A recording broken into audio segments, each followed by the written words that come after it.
हम लोग भक्ति रसामृत सिंधु ग्रंथ से पढ़ रहे हैं पूर्व विभाग,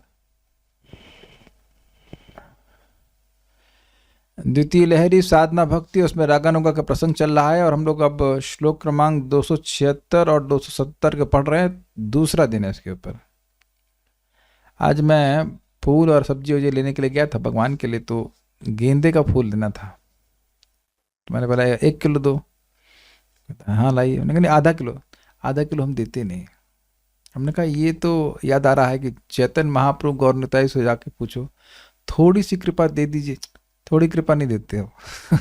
यहाँ से होलसेल में लो तो लो, नहीं तो जाओ आगे देखो। वो तो नहीं बोलते कि जाओ आगे देखो, लेकिन they give mercy in extreme quantities. बल्कि लिखा है कि चैतन्य महाप्रभु जब भक्तों को प्रसाद पवाते तो एक आदमी को उतना देते जो वो 5 के बराबर। अब ये अद्भुत बात है, वो खाता कैसे होगा वो? हाँ, खाने की शक्ति, पचाने की शक्ति वही दे देते होंगे, लेकिन this is amazing, this is really amazing. चलिए, तो बात क्या हो रही थी? बात ये हो रही थी कि 5 भाव बताए गए थे श्लोक क्रमांक 274 में। Let me just see that.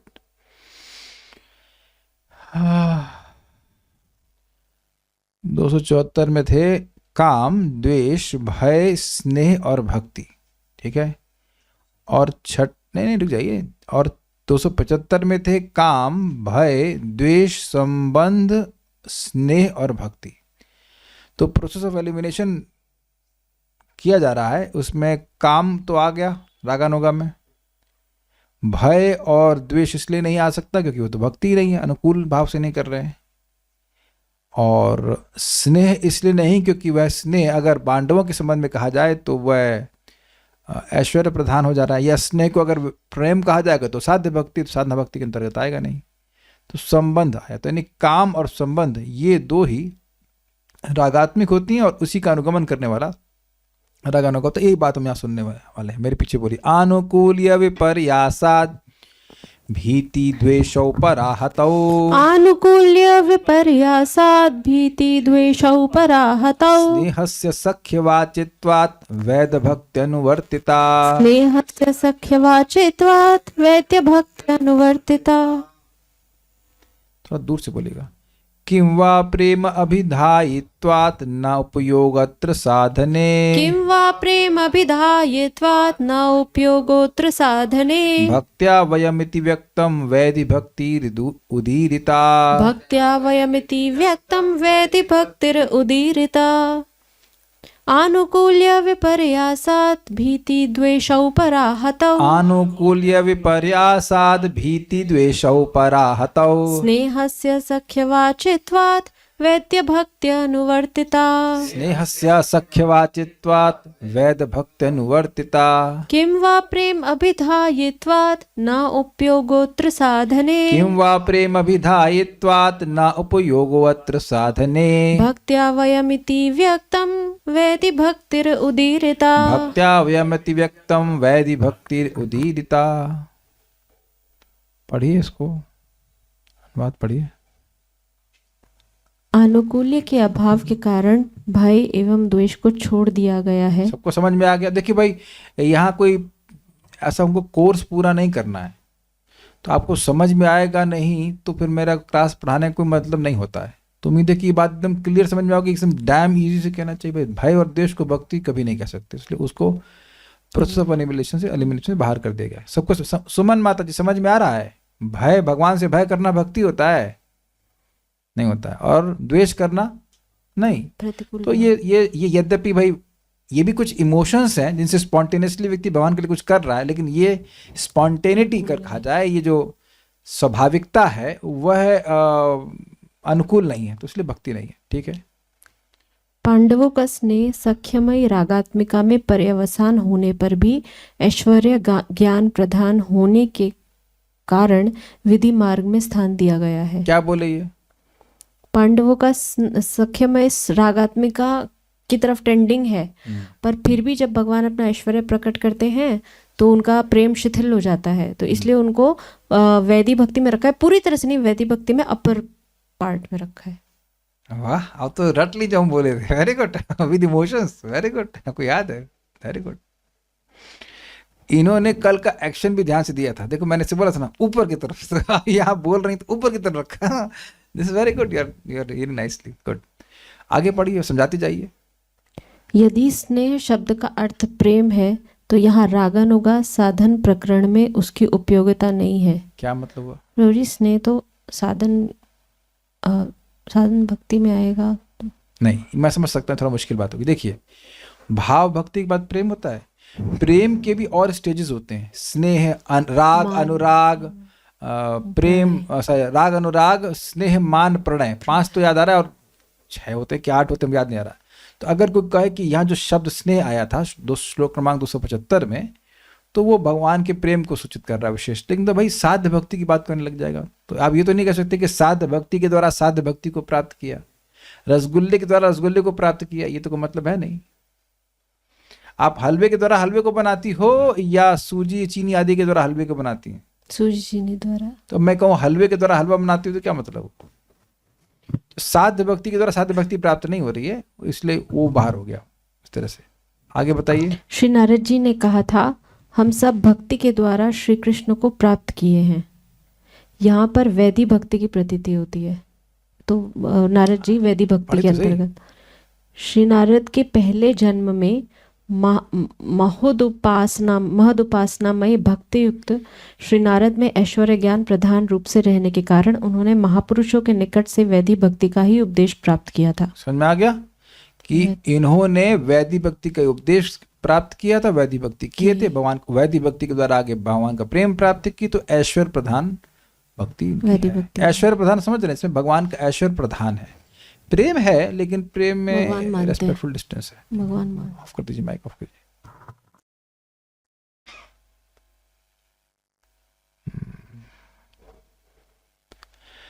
अतएव मनोनिवेश के कारण रूप में उल्लेखित पंचक के मध्य में काम एवं संबंधी रागात्मिक का स्वरूप है, रागात्मिका का स्वरूप है, अन्य सब नहीं। ठीक है। दुर्गम संगमनी। यद्यपि भागवतीय श्लोक में अनेक अंग प्राप्त होने पर भी काम एवं संबंध 2 अंगों को ही रागात्मिका का उपादान ग्रहण करने का कारण बताते हैं। ये समझे बात? लैंग्वेज हिंदी है शुद्ध, इस बात ही कहना चाहते हैं कि रागात्मिका को बनाने वाले केवल 2 ही अंग हैं, वो है काम और संबंध। भागवत का श्लोक यहाँ पे बताया है ना, गोपिया कामात भयात कंसो द्वेषात चैद्यादयो नृपः संबंधात वृष्णया स्नेहात यूयम भक्ता वयम विभो। इस भागवत के श्लोक में जो बताए गए अलग अलग अंग बताए जा रहे हैं ना रागात्मिका के, रागात्मिका के संभावित अलग अलग अंग कह लीजिए, सब अंग है नहीं। काम है, भय है, भीति है, भीति मतलब भय, सॉरी भय भीति क्योंकि भय है, द्वेष है, संबंध है, स्नेह है, भक्तियाँ तो है नहीं। भक्तियाँ भी मान लीजिए अगर है तो, अगर मान लीजिए भक्ति भी है तो कह रहे हैं कि इसमें अनेक अंग होने पर भी केवल दोनों अंगों को, यानी कि काम को और संबंध को ही शुद्ध रागात्मिका का उपादान मतलब जिससे वो वस्तु बनती है। जैसे हलवे में क्या क्या चीज़ें होती है, चीनी होती है, सूजी होती है, पानी होता है, इसके उपादान कारण कहलाते हैं। तो ये जो रागात्मिका भक्ति है दो चीज़ों से बनी है, काम से हो सकती है या उसमें उपादान हो सकता है संबंध, है ना। आनुकूल्य विपर्यासाद इत्यादि 2 पद्यों के द्वारा, मतलब ये श्लोक आपने पढ़े हैं उनके द्वारा वह इस बात को समझा रहे हैं कि काम और संबंध ही रागात्मिका का उपादान है। श्री नारद के द्वारा भय और विद्वेष का जो ग्रहण भक्ति में किया गया है वह केवल कैमुत्य को प्रकाश करने के लिए है, कैमुत्तिक न्याय को दिखाते हैं। मतलब ये थोड़ा समझी बात क्या हुई, कह रहे हैं कि जब भय से कंस ने और द्वेष से शिशुपाल ने भगवान की प्राप्ति करी, तो अब गोपियों के प्रेम का तो कहना ही क्या, गोपियों का जो मन का आवेश है उसका तो कहना ही क्या। अंतर क्या समझ लीजिए, कंस नहीं केवल अनुकूलता की बात नहीं है, कंस और शिशुपाल यद्यपि इनके मन का आवेश था भगवान में, लेकिन इनको याद था कि मैं कंस हूं और मैं शिशुपाल हूं। समझे। लेकिन गोपियों के प्रेम का इतना आवेश था कि वो खुद भूल जाती हैं कि वो कौन हैं। इसको आप पढ़ सकते हैं कि गोपियां आपने पढ़ा भी था, ये जो भगवान अंतर ध्यान हो जाते हैं रासलीला से, तो गोपियों का इतना मनोनिवेश होता है कि वह भगवान का अनुकरण करने लगते हैं। वो मायावाद नहीं है, भगवान इतना मन में छा जाते हैं कि वो कहते हैं आओ, घबराने की जरूरत नहीं। अपनी चुन्नी ऊपर उठा लेती है गोपी ऐसे करके और कहती है देखो मैंने गिरिराज को उठा लिया, तुम लोग आ जाओ मेरी शरण में। तो वो ऐसा मानने लग, मतलब अभिनिवेश के कारण मानने लग जाती हैं कि वह कृष्ण है। तो इतना तो अब शिशुपाल और कंस को नहीं हो रहा था। आप समझ रहे हैं अंतर। हाँ, तो ये कैमित्व दिखा रहा है कि जब भय और द्वेष से भी उनका मन का इतना अभिनिवेश कृष्ण में हुआ, उनको सदगति प्राप्त हुई, तो प्रेम से करने का तो कहना ही का ये आशा है नारद जी का। कैमित्व समझ गए होंगे आप लोग। कहाँ गए हम लोग?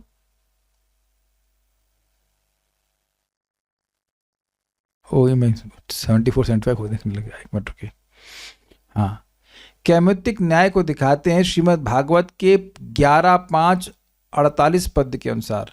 ये भी ऐसा महसूस हो रहा है मेरे को, मैंने बहुत डिटेल नहीं किया, लेकिन ये लग रहा है कि ये भी नारद जी बोल रहे हैं। बात वहाँ नहीं हो रही थी, नारद जी और वसुदेव जी के बारे में बात हो रही है, बीच में बात हो रही है, वहीं पे बात हो रही होगी। फिर पीछे बोलिए, वैरेणायम नृपतयः शिशुपाल, वैरेणयं नृपतया शिशुपाल शाल्व पौण्ड्रादयो गतिविलास विलोकनाद्यैः। वैरेणयं नृपतयः शिशुपालशाल्व पौण्ड्रादयो गतिविलास विलोकनाद्यैः। ध्यायन्त आकृतधियः शयनासनादौ तत्साम्यमापुरनुरक्तधियां पुनः किम्। ध्यायन्त आकृतधियः शयनासनादो तत्साम्यमापुरनुरक्तधियां पुनः किम्। पढ़िए। शिशुपाल, पौंड्रक और शाल्व आदि राजाओं ने तो वैर भाव से श्री कृष्ण की गति, विलास, विलोकनादि का ध्यान किया था। वह भी सोते, गति का मतलब होता है चलना, विलास मतलब लीला, विलोकन मतलब देखना, और अन्य हास परिहास जो भी है। वह भी सोते बैठते चलते फिरते स्वभाविक रूप से ही, फिर भी उनकी चित्तवृत्ति श्री कृष्णाकार हो गई और वे मुक्ति के अधिकारी हुए। बड़ा मजेदार है भाई, वो बैठ करके माला लेकर के भगवान का जप नहीं कर रहे थे। अरे वो श्री कृष्ण, श्री नहीं, अरे वो कृष्ण, अरे वो कालिया, और ये ऐसा करके बातचीत कर रहे थे। एक बहुत बड़ा सीक्रेट है इस जगत में। जब हम सामान्यतः लोगों की बात करते भी हैं, बैठ के खा रहे हैं, पीछे कुछ बात कर रहे हैं, तो उस व्यक्ति की बात हमारे मन को खींचने का सामर्थ्य नहीं रखती है। कि ये पहले आप समझ रहे हैं कि नहीं समझ रहे हैं? क्या आप में से कोई ऐसे व्यक्ति है जो बैठ के खा रहा हो, बगल में कोई बैठा हुआ व्यक्ति हो, तो आप कभी किसी की बात नहीं करते? मुझे नहीं पता निंदा कर रहे हैं कि गुणगान कर रहे हैं, लेकिन करते सभी लोग हैं। किसी ना किसी की बात करनी है, सबको प्रवृत्ति होती है। लेकिन अब ऐसा नहीं कि वो इतना मन में छा जाएगा कि मन उसी में घुस जाएगा हमेशा के लिए। ये बड़ी जबरदस्त बात है। क्या आप कैमित्व तो समझ पा रहे हैं? वो कोई साधना नहीं कर रहे थे, वो चाह नहीं रहे थे कि उनका मन कृष्णाकार हो जाए। कृष्णाकार मतलब मन में बस कृष्ण ही छाए हुए हैं। अगर कोई आकार दिख रहा है तो किसका? कृष्ण का आकार। कुछ समझ में आ रहा है? ये शब्द बहुत अच्छा शब्द है ये। तो उनकी चित्तवृत्ति जब मतलब unknowingly they were talking about Krishna. वो जप नहीं कर रहे थे महामंत्र का। कुछ समझ में आ रहा है भगवान की बात का महत्व, भगवान की बातों का पोटेंसी। जो एक असुर है जो भगवान को शत्रु मान रहा है, उसका चित्त कितना खराब होगा जो भगवान को शत्रु माने। लेकिन भगवान की बात कर करके उसका चित्त कैसा हो गया? चित्तवृत्ति कैसे? श्री कृष्ण आकार के हो गए। बिकॉज वह सेवन निर्गुण वस्तु का कर रहे हैं, उसका प्रभाव होता है। This is very nice, this is very nice. इसीलिए महाप्रभु ने खाईते सोईते यथा तथा नाम लेते जाइए, नाम लेते जाइए। वो अपना कार्य कर रहा है, अपना कार्य कर रहा है। एक समय आएगा कि चित्त कहीं जाएगा ही नहीं। This is very nice, this is very nice. फिर आगे पढ़िए।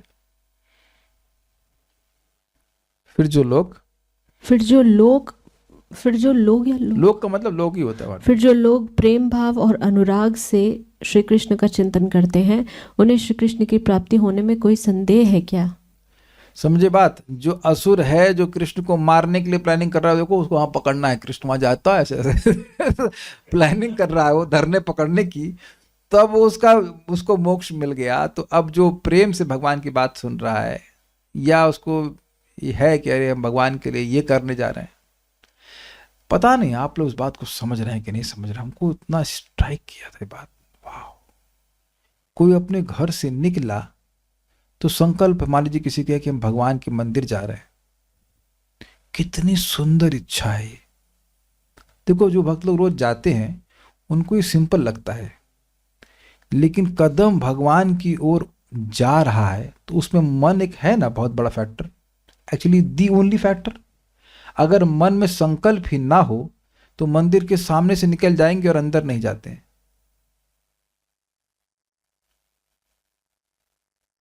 फैक्ट, ये बहुत बड़ी बात है। खुद मेरे संग भी हो जाता है, कभी कभी मैं मंदिर के पास से निकल गया, व्यस्त हूं बोल करके मन अंदर नहीं जाता है, क्योंकि मन अंदर नहीं गया है तो टांग भी अंदर नहीं जाती है। ये बहुत बड़ी बात है कि जब कोई व्यक्ति किसी भगवान के पास जा रहा है, मैं जाऊंगा, भगवान को प्रणाम करूंगा, भगवान को देखूंगा, कुछ निवेदन करूंगा या कुछ लेके भी जाऊंगा। अरे खाली हाथ कैसे जाऊं भगवान के सामने? अगर आपके पास धन है तो आप जैसे भी करके जा सकते हैं, नहीं तो एक तुलसी का पत्ता ले जाइए, वो तो फ्री मिलता है। हमारे घर के आसपास तो इतनी तुलसी हुई है, पत्ते ले जाइए। ये बहुत बड़ा संकल्प, बहुत बड़ी बात है, ये भगवान के पास जा रहा है। I don't know how much your, देखिए आप लोग जाते ही हैं तो इसलिए आप शायद नहीं समझ पा रहे इस बात को, लेकिन जब मैंने महाराज इस बात को सुना था अभी अजामिल के प्रसंग में, तब बता रहा हूँ, समझाता हूँ, क्या समझ में आ जाएगा। जब अजामिल फंस गया था वैश्या के चक्कर में, तो उसके मन में ऐसे संकल्प आने लग गए थे, मैं इसके संग रहूंगा, मैं इसके संग रहूंगा, मैं ये करूंगा, मैं वो करूंगा, घूमने जाऊंगा, पिकनिक जो भी सोच रहा था। तो ये उसके मन के पतन का लक्षण है ना। उसके स्नेह किसके प्रति आ रहा था? उस वैश्या के प्रति। तो स्नेह है तो उसके अनुरूप वो कार्य भी करेगा, ये करना है, वो करना है, ये करना है, वो करना है। और अब यही स्नेह अगर भगवान की तरफ जाने लग गया कि भगवान के लिए करना है, भगवान के लिए करना है, भगवान के लिए करना है, भाई ये बहुत सुंदर, एक्चुअली यही इसी की ट्रेनिंग दी जा रही है। प्रारंभ में व्यक्ति गुरु के आदेश से करता है, लेकिन बाद में अब क्योंकि भगवान का संपर्क कर रहा है, तो भगवान का संपर्क करते करते उसकी चित्तवृत्ति श्री कृष्ण आकार हो जाती है। अब इसके बाद ये भगवान के लिए करना है, उसके बाद ये भगवान के लिए करना है, और उसमें एक नेचुरल उत्साह रहता है। तो ऐसे व्यक्ति का, जिसका बड़े प्रेम भाव से, बड़ी श्रद्धा से भगवान की वह सेवा कर रहा है, और उसको श्री कृष्ण की प्राप्ति हो जाए तो उसमें कहना ही क्या। देखिए मैं इसलिए समझा रहा हूं ये बात कि श्री कृष्ण का चिंतन का मतलब ये नहीं कि बस अब सो गया, नहीं। कंस, शिशुपाल भी, कंस भी, ये सब लोग केवल बैठे चिंतन नहीं कर रहे थे, वो प्लानिंग भी कर रहे थे। कृष्ण को ऐसे मारना है, कृष्ण के लिए को, मतलब कृष्ण को मारने के लिए ये करना है, लेकिन करना तो कृष्ण के लिए है ना।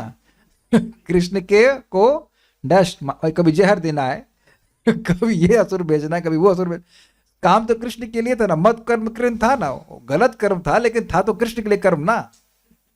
इसलिए चिंतन का मतलब ये मत सोचिएगा बस खाली बैठ के सोचते रहना है, वो भी है, लेकिन by actions of the senses the mind is engaged. I hope it is very clear. तो एक आप बताओ कि आप लोग के मन में कभी सपना आया कि आप प्रतिकूल भाव से भगवान के लिए कुछ कर रहे हो? आज तक किसी को सपना है? भाई मान लीजिए बहुत अनर्थों से युक्त हो, लेकिन फिर भी क्या ये अनर्थ मन में कभी आया कि कृष्ण को जान से मार देंगे, जहर देंगे कृष्ण को, या कृष्ण आपके हृदय को फाड़ रहे हैं? खराब आदमी है। नहीं नहीं, अरे फाड़ तो अपनी जिंदगी को खुद रहे हैं, तो भगवान क्यों फाड़ेंगे?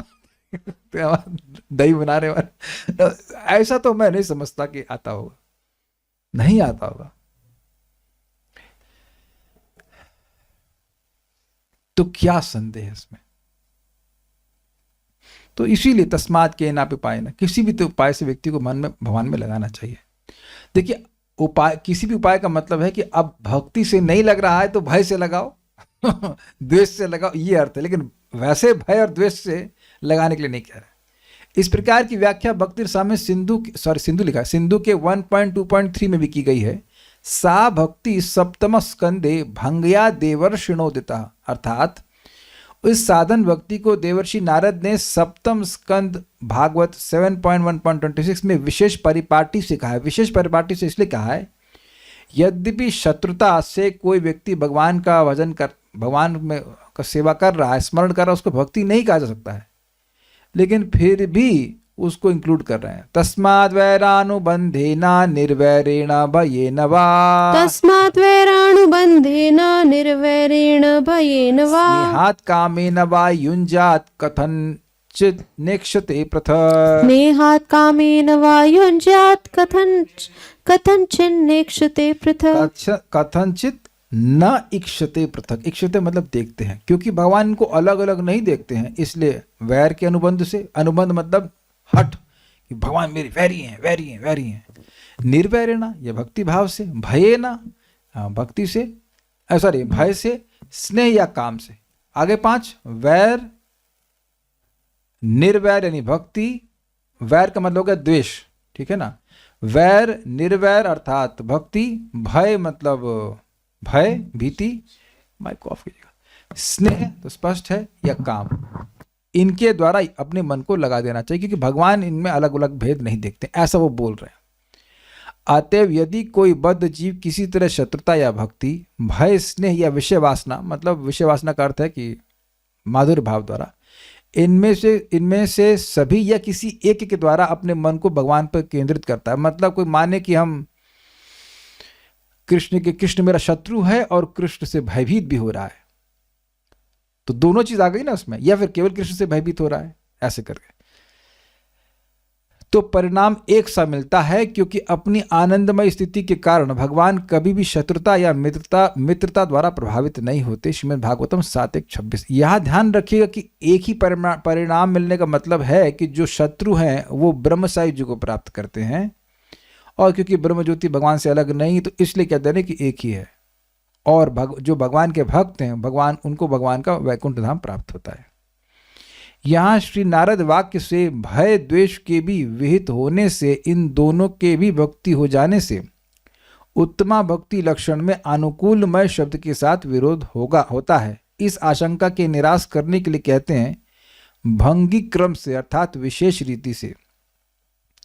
कहने का मतलब है 1.2.3 ये भक्ति रसामृत सिंधु का ग्रंथ श्लोक है, और ये श्लोक जो है लिखा है रूप गोस्वामी जी ने। भंगी का मतलब होता है एक स्पेशल स्टाइल। उत्तमा भक्ति का स्वरूप था कि अनुकूलेन कृष्णानुशीलनम, तो अनुकूलता से कृष्ण का अनुशीलन करना चाहिए। तो भगवान नारद जी उत्तमा भक्ति का वर्णन कर रहे हैं, लेकिन एक विशेष रीति से कर रहे हैं। विशेष रीति में कैमुत्य लगा है कि भाई जब वैर के अनुबंध से, द्वेष से भगवान की पूजा करने से वही गति को प्राप्ति होती है, तो अब बताइए कि भक्ति से करेगा तो क्या। तो इसलिए स्वाभाविक सी बात है कि भक्ति को भय और वैर से अलग रख रहे हैं, लेकिन ऐसा लग रहा है कि वैर और भय को भी भक्ति के अंतर्गत रखते रहे। इसलिए एक विशेष रीति से, मेरा जो समझदार है वो समझ लेगा, और जो नहीं समझ पाएगा वो तो नहीं समझ पाएगा। क्या था, जो भय द्वेषादि करने वाले को भी मंगल प्रदान करते हैं, उन परमेश्वर में कौन परम पामर व्यक्ति भक्ति नहीं करेगा। आप समझ में आया भंगी क्रम। जब भय करने वाले और द्वेष करने वाले को भगवान सदगति प्रदान करते हैं, तो जो बुद्धिमान व्यक्ति वो भय करेगा। ये कहने का स्टाइल है। जैसे कि प्रथम स्कंद के प्रथम अध्याय में एक श्लोक आता है, आपन्न संस्कृतिम घोराम यन्नाम विवशो गृणन ततो सद्यः विमुच्यता यद विभेति स्वयं भयम। इस संस्कृति को प्राप्त कोई व्यक्ति विवशता में भी भगवान का नाम लेता है, तो भगवान का नाम उसको भय से मुक्त कर देता है। तो क्या ये बोला जा रहा है कि अनकॉन्शियसली नाम उच्चारण किया जाए? यहाँ ये बोला जा रहा है कि यदि अनकॉन्शियसली भी भगवान का नाम लेता है तो भय से मुक्त हो जाता है, लेकिन आज्ञा नहीं दी जा रही है। कैमुत्य लगाया जा रहा है कि अब सोचो अनकॉन्शियसली ले रहा है तो इतना फायदा होगा, तो अगर कॉन्शियसली लोगे तो क्या फायदा होगा। I think you are getting the point. तो उसी तरह कह रहे हैं कि भगवान इतने दयालु हैं, इतने अच्छे हैं कि कोई भय और द्वेष आदि से भी अपने मन को लगाता है तो उसको मंगल देते हैं। तो अगर प्रेम से लगाएगा तो फिर तो कहना ही क्या। Is it okay? क्या मैं तो समझ में आ गया? ठीक है। भय द्वेष करने का अभिप्राय न होने पर भी भय द्वेष करे, क्योंकि भय द्वेष से भी भगवत प्राप्ति की संभावना है। यानी कि इस परिपाटी से उत्तमा भक्ति का वर्णन श्री नारद जी ने किया है।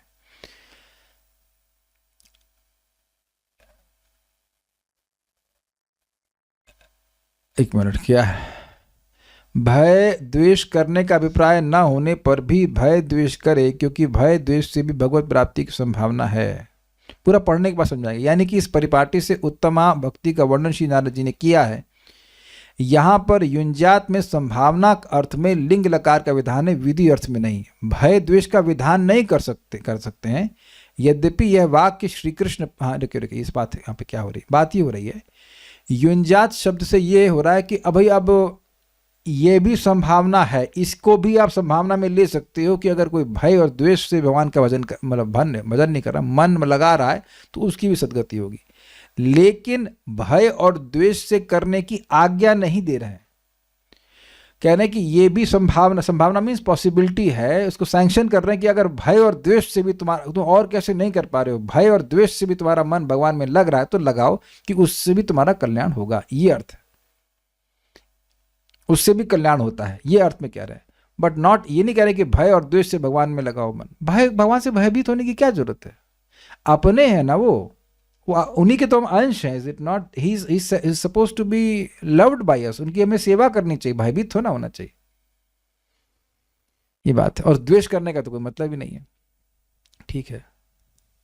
यद्यपि यह वाक्य श्री कृष्ण पर है, तथापि उनके अंशों में भी तारतम्य से जानना होगा। मतलब देखिए, सबसे ज्यादा लाभ तो भगवान कृष्ण स्वरूप में भक्ति करने से है, लेकिन और भगवत स्वरूपों में भी इस प्रकार से करने से लाभ होता है, ये कहने का अर्थ है। पर इसका आगे क्लियर किया जाएगा कि अन्य भगवत स्वरूपों में जब कोई असुर द्वेष करता है या भय करता है और वो भगवत स्वरूप उसको मारते हैं, तो वो मोक्ष नहीं देते हैं। लेकिन भगवान श्री कृष्ण जब मारते हैं तो उसको मोक्ष दे देते हैं। जब अन्य भगवत स्वरूप मारते हैं तो उच्चतर गति मिलती है, लेकिन मोक्ष नहीं मिलता है। लेकिन भगवान कृष्ण स्वरूप में जब आते हैं, भगवान तो अपनी कृपा को बिल्कुल होल्ड नहीं करते, तो मारेंगे तो सीधे मोक्ष दे देंगे। तो या तो ब्रह्म सायुज्य मिल जाएगा या फिर सारूप्य मिल जाएगा। Is it sinking? इसे कहते हैं हतारी गतिदायक। ये केवल भगवान श्री कृष्ण का गुण है। भगवान कृष्ण और विष्णु में भेद नहीं है, लेकिन अन्य विष्णु स्वरूपों में भगवान अपनी शक्ति को अपनी इच्छा से पूर्णतः प्रकट नहीं करते हैं। तो अगर किसी असुर को मारते हैं तो फिर सदगति नहीं होती है। सदगति से मतलब सदगति तो होती है, उच्चतर गति होती है, लेकिन मोक्ष नहीं मिलता है। तो यहाँ बात ये हो रही है कि यद्यपि ये बात श्री कृष्ण पे बोली जा रही है कि कृष्ण का किसी तरह से स्मरण करें। शिशुपाल ने, कंस ने तो कृष्ण का स्मरण किया ना, गोपियों ने तो कृष्ण का स्मरण किया। जिनका विष्णु का नाम लिया गया, रखिए, गोपियों का नाम लिया गया, कंस का नाम लिया गया, शिशुपाल का नाम लिया गया, और पांडवों का नाम लिया गया, और विष्णु का नाम लिया गया। किस किस संबंध में है? ये कृष्ण के संबंध में है ना। लेकिन यही सिद्धांत अन्य विष्णु स्वरूपों पे भी होगा, भगवान श्री राम में, नरसिंह में, सब में होगा। लेकिन जब कोई व्यक्ति भगवान विष्णु की उपासना करता है भक्ति से, तब तो वैकुंठ की प्राप्ति करता है। लेकिन भगवान विष्णु जब किसी असुर को मारते हैं, तो अब क्योंकि उसका भगवत बुद्धि नहीं होती है, तो उसको मोक्ष नहीं मिलता है, उच्चतर गति प्राप्त होती है। जैसे काल नेमी को मारे भगवान विष्णु स्वरूप में, तो कंस बन गया, फिर असुर ही बना। ये बात है। ओके।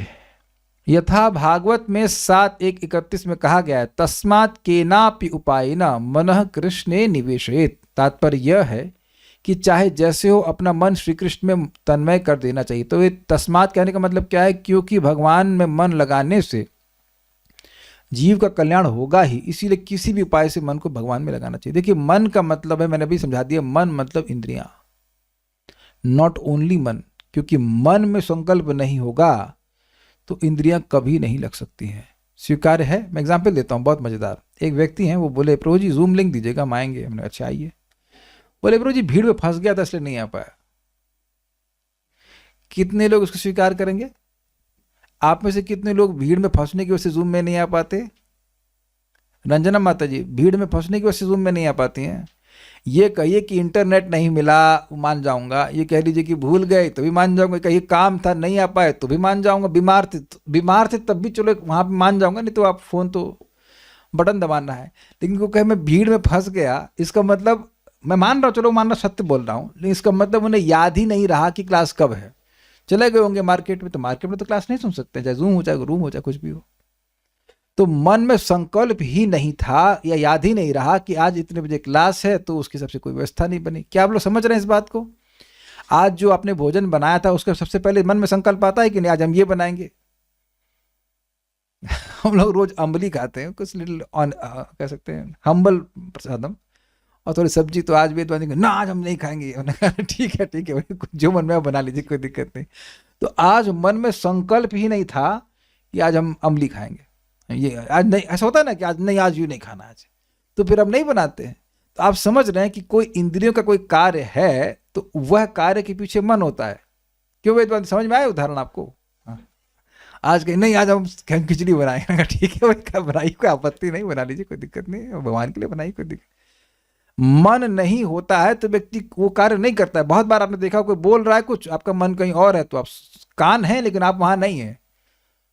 बहुत बार ऐसा होता है।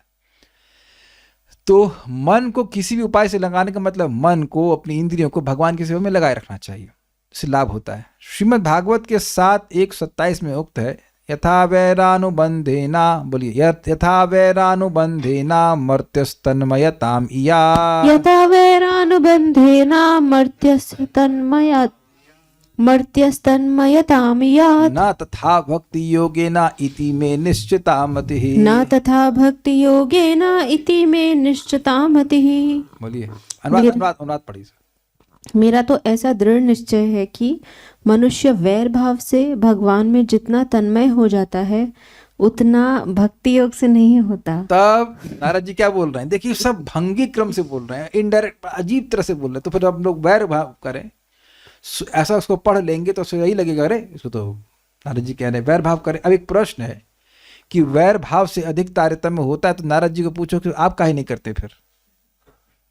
तो आप वैर भाव करिए, तो ये बात नहीं है। पढ़िए इसको, नारद जी ने। श्री नारद जी ने श्री युधिष्ठिर को उपरोक्त वचन कहे थे, भावमय कामना आदि की अपेक्षा विधिमय के द्वारा चित्त को कृष्ण में आविष्ट करना अत्यंत न्यून है। इसको ध्वनित करने के लिए ही इस प्रकार कहा गया है। समझिए क्यों कह रहे हैं कि भाई शत्रुता से ज्यादा आवेश होता है।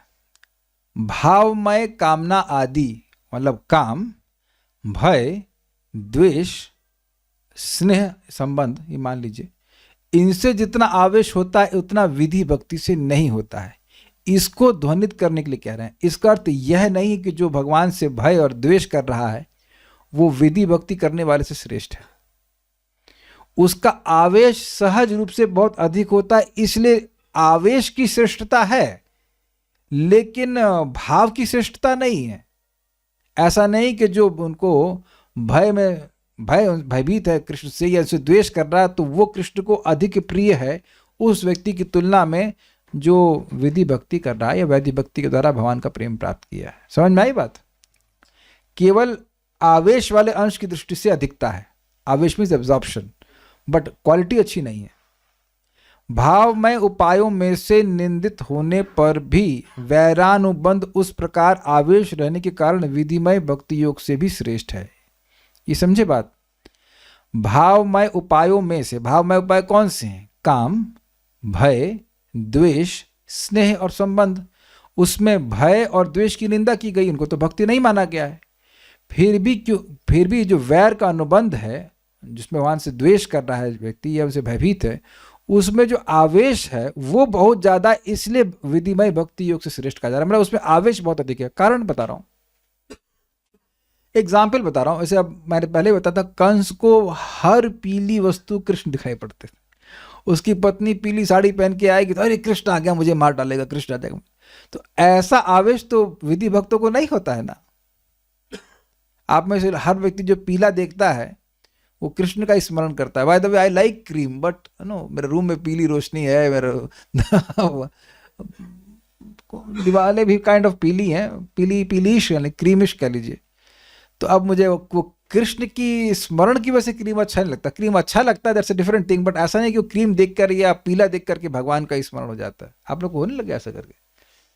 लेकिन इसका मतलब तो फिर आप तो लोग तो कंस से भी नीचे हम लोग है ना। अरे तो कंस भी नहीं है। तो कंस का आवेश अधिक था, लेकिन ये अर्थ नहीं कि कंस भगवान को अधिक प्रिय था।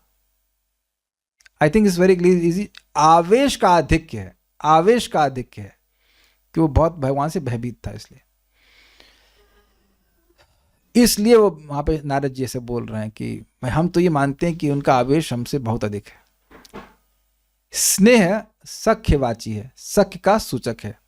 पांडवों का श्री कृष्ण के प्रति स्नेह सख्यमय रागात्मिका में पर्यवसान होता है। इट टेंड्स टुवर्ड्स रागात्मिक। ठीक है, अरे छूट गया सॉरी। तन्मयता शब्द का अर्थ है आविष्टता। जैसे कामुक व्यक्ति स्त्री में आसक्त होता है, इस प्रकार जानना होगा। तो ये जितने लोग भी हैं भावना से भगवान की भक्ति कर रहे हैं, तो इनका बहुत आवेश होता है, चाहे काम से हो, चाहे द्वेष से हो, चाहे भय से हो, चाहे स्नेह से या संबंध से हो। अब स्नेह क्यों नहीं है रागात्मिक? तो कह रहे हैं स्नेह सख्यवाची है। पांडवों का श्री कृष्ण के प्रति स्नेह सख्यमय रागात्मिका में पर्यवसान होता है। इट कल्मिनेट्स। इस प्रकार व्यवहार सुनने में आता है, मतलब वो वैदिक भक्ति में एग्जैक्टली तो नहीं कह सकते हैं उनको। तथापि ऐश्वर्य ज्ञान प्रधान होने के कारण विधि मार्ग में ही उसका प्राधान्य है, शुद्ध रागानुगा में उसका उपयोग नहीं होता है। तो अगर स्नेह को आप साधना के अर्थ में ले रहे हैं, तो साधना में भी स्नेह सख्यवाची है, और वो शुद्ध रागानुगा में क्यों नहीं है? क्योंकि उसमें ऐश्वर्य का प्रधान है। ठीक है, अच्छा। यदि स्नेह शब्द से प्रेम सामान्य का बोध होता है, तब उसका विशेष कथन न होने के कारण उस क्रियाओं का निर्धारण न होने से अनुकरण करना संभव नहीं है। इसलिए रागानुगा नामक साधन में वह उपजीव अर्थात मॉडल न होने से उसका उपयोग नहीं होगा। पॉइंट यह है कि अगर जो भगवान के प्रेम के बाद की स्थिति होती है, प्रेम के बाद होता है राग, अनुराग, स्नेह, मान, प्रलय, तो अब अगर स्नेह उस प्रेम की प्रेमावस्था को सूचित कर रहा है, तो वो तो साध्य भक्ति है। तो उसका साधन भक्ति में, साधना भक्ति के प्रकरण में क्या मतलब हुआ? Why will it have any value? तो उसमें क्या करना है वो क्लियर नहीं होगा। भाई साध्य भक्ति में क्या करना है वो आप साधना में कर सकते हो, नहीं कर सकते हो। भाव भक्ति में मन लगातार मन में भगवान की तरफ जाता है, तो अब आपको कहें अच्छा आप अपने मन को हमेशा भगवान की तरफ बहाइए, तो ये तो होगा ही नहीं ना। तो जब भाव भक्ति की कार्य को आप नहीं कर सकते हो, वो आपका मॉडल नहीं हो सकता है, तो प्रेम भक्ति कैसे हो सकता है? समझा के बात? तो इसलिए ये स्नेह शब्द जो है यहाँ पे प्रेम भक्ति को सूचित नहीं कर रहा है, इसलिए इसको भी नहीं स्वीकार कर सकते शुद्ध रागानुगा में। अच्छा, स्नेह शब्द से प्रेम विशेष का ग्रहण होने पर संबंध रूपा में ही वह पर्यवसित हो जाएगा, ऐसा कहने पर पुनरुक्त होगा। मतलब आपने सुना था इस श्लोक में संबंधाद वृष्णया स्नेहा, तो अगर स्नेह एक प्रेम विशेष को सूचित करता है, तो वो संबंध है ना, जैसे नंद महाराज का संबंध है पिता का, और श्रीदामा का संबंध है सखा का।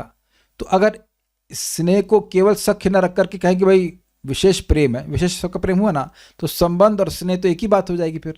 तो फिर अलग से रखने का क्या मतलब हुआ? तो पुनरुक्ति का दोष हो जाएगा। तो अब आगे क्या कहते हैं देखिए, गोप्य कामाद भयाद कंसो द्वेषा चैदादयो। नहीं मैं क्या कर रहा हूँ, कंफ्यूज हो रहा हूँ, आई एम सॉरी। वापस 276 नहीं सही बोल रहा हूँ ना? हाँ सही तो है, ये यहाँ सही था। गोप्य कामाद भयाद कंसो द्वेषा चैदादयो नृपः संबंधाद वृष्णया स्नेहाद यूयम भक्त्या वयम विभो। तो संबंधाद और स्नेह अलग अलग हैं, ये एक साथ नहीं, मतलब एक ही अर्थ में नहीं ले रहे हैं। ठीक है, अब कह रहे हैं वयम भक्त्या, इस प्रकार कथन पारिशेष्य प्रमाण से यानी प्रोसेस ऑफ एलिमिनेशन से वैदिक भक्ति में परिवर्तित होता है, क्योंकि रागात्मिका काम और संबंध स्नेह से मिश्रित वैदिक भक्ति पांडवों की तथा द्वेष और भय को भक्ति मानने से अस्वीकार करने के बाद जो भक्ति शेष रहती है वही यह भक्ति है। भाई काम और संबंध क्या होगा? रागात्मिक। स्नेह जो है मिश्रित वैदिक भक्ति है, रागात्मिक भी है और वैदिक भक्ति भी है। द्वेष और भय भक्ति है नहीं, तो वयम भक्ति में भक्ति कौन सी बची फिर? वैदिक भक्ति।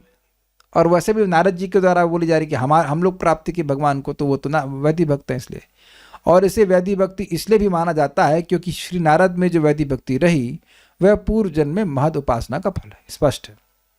फिर कह रहे हैं कामा द्वेषाद भयाद स्नेहाद यथा भक्तेश्वरे मनः आवेश तदहगम हित्वा बहवस्तद्गतिम गताः।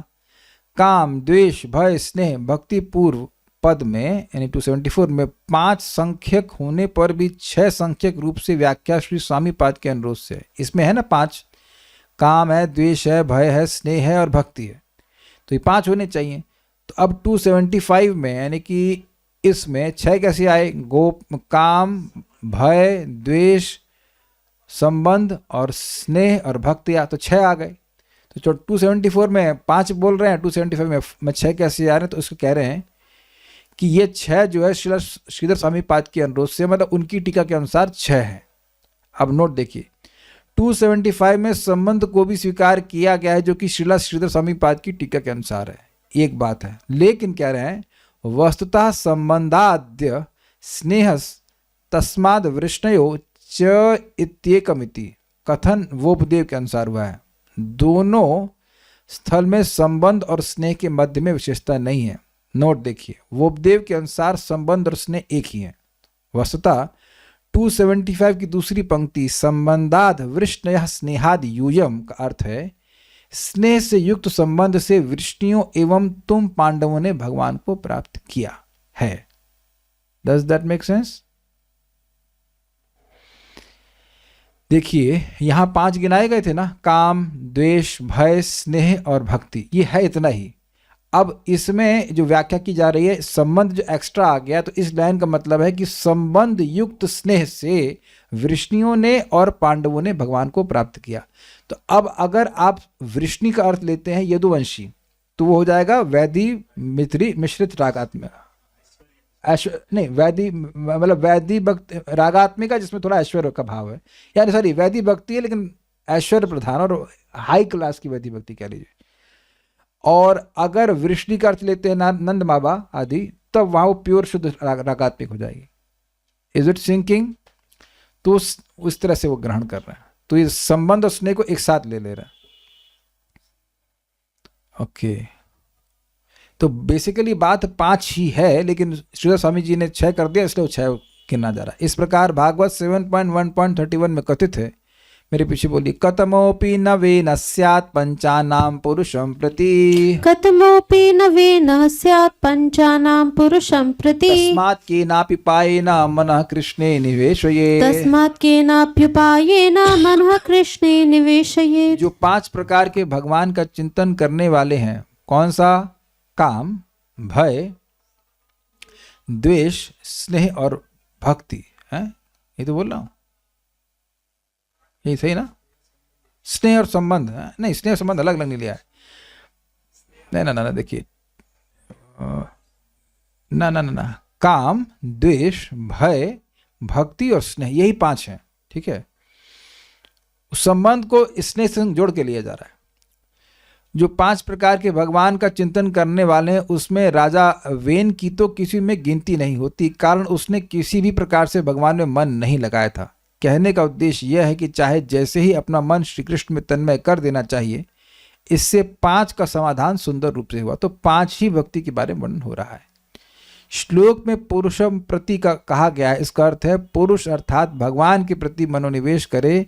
इस अर्थ में ही कथन की सार्थकता है। मतलब ये श्लोक बोल रहे हैं, इसमें आना पुरुषम प्रति, भगवान के प्रति करे, ब्रह्म के प्रति करने के मतलब नहीं हो रहा है। अब कोई प्रश्न है किसी का? देख लीजिए, पता नहीं ब्लैक क्यों हो गया। स्नेह वाला लाइन नहीं समझ में समझे, वो बाद में होता है, नहीं समझे तो कोई बात नहीं, ठीक है। So will stop here. अब इसके बाद और एक डिस्कशन आएगा जो कि काफी इंटरेस्टिंग है।